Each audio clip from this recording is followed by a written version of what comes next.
Conley with MTV News. Lollapalooza 97 hit the road last night in West Palm Beach, Florida, with Snoop Doggy Dogg, Tool, Tricky, Korn, James, Orbital, and more on the main stage, plus a second stage and assorted concourse attractions. Back in charge for 97, Perry Farrell, just 1 year after his brainchild went metal, and Farrell decided he'd seen enough. In a summer tour season already glutted with the sort of multi-act packages the Lollapalooza kick-started, how does the 97 edition stack up? Well, Serena Altschuh was in West Palm Beach to size things up, and she filed this report.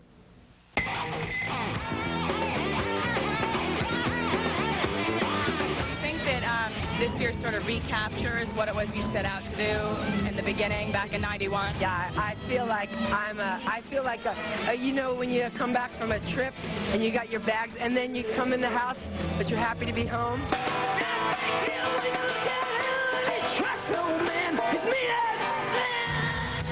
With last year's concert consisting mostly of hard rock acts like Metallica, Rancid, and Soundgarden, some people felt it was a little bit unbalanced, but at this year's Lollapalooza, there's a much more eclectic feel, from rock to rap to reggae and dance music. It's great. You know, it's good to see that instrumental electronic music is getting recognised, really. Yeah, as you can see, yeah, you've got Snoop Doggy Dogg, you know, you have Damien Marley, you have Tricky, you know. So I would think it's a more of a, you know, a black African-American kind of thing also, you know.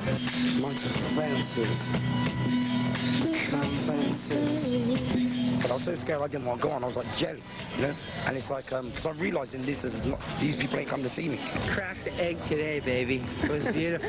Yeah, so great. No. Oh, I loved it. You don't know how great it is. Yeah. You're looking at it from you. Everybody say Snoop, upside your head. Say Snoop, upside your head. Come on! Back in '95, you were supposed to be on the lineup, and, you know, for legal reasons, you weren't able to do it. So I think a lot of people are really excited about you being here in '97. What's it mean to you to be back on Lollapalooza? I mean, it's like payback, you know what I'm saying? I get an opportunity to pay back to people that wanted to see me out there, that, you know, that's still around, that's still with me, and still supporting my music.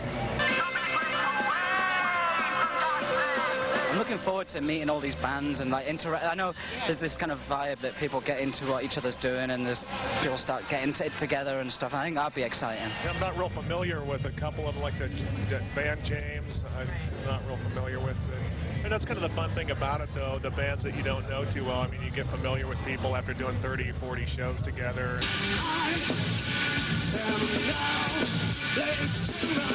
People got a little insane. They were like ripping up chairs. That's what they do at Korn shows. And it's kind of dangerous.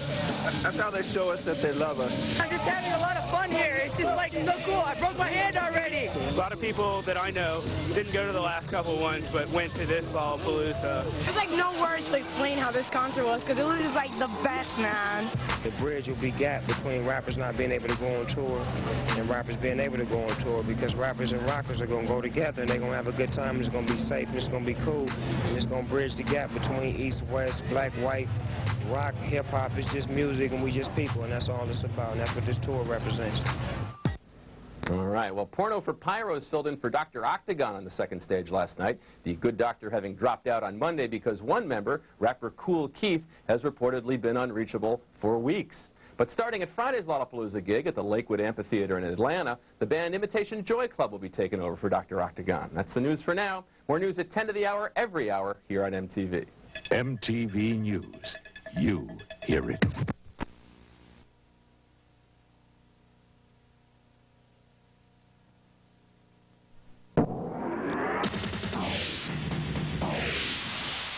I'm Kurt Loder with MTV News. This time out on actor Samuel L. Jackson and Prince.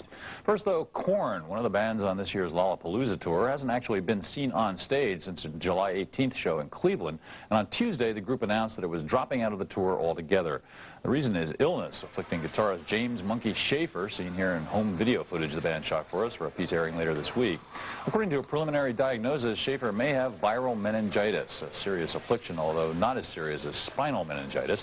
Lollapalooza spokespeople aren't sure if they'll bother replacing Korn. The tour's next date is in St. Louis on Wednesday.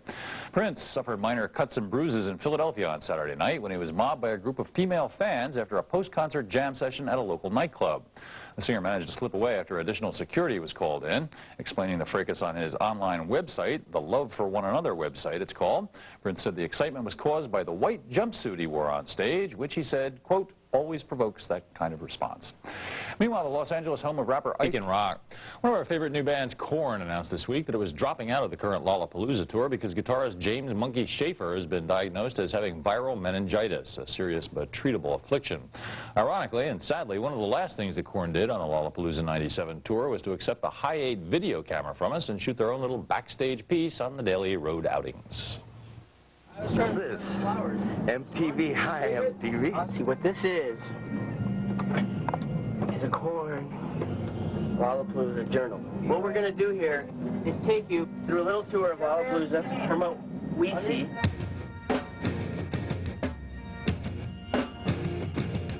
It's a cool vibe. It's a cool vibe. It's just one big party. We gotta get some shots of those James boys. They're crazy. Okay, we're going to the party with James right now. Oh, no, and here I am signing my own album. That's pathetic. Every night we walk by the undressing room. We've got like music cranking and we look through their door and there's like dance party going on in their room. Our barbecues with Snoopy. Yeah, we've been having these barbecues backstage, all of us in the Snoop crew. We've actually gotten to be pretty good friends with most of those guys. Me and Papa Snoop cooking over the grill. Randall's Island in New York. Very old venue. The front area, the pit area, is all dirt. When we went on, it just became one huge dust cloud. I was coughing and blowing up big brown loogies with dirt. We felt how bad it was on stage, but these kids are out in the crowd in the middle of it, and they don't even care. They're just going so crazy. They're just going for it. It was insane, and it's kind of a rush there on stage seeing that stuff kind of happen.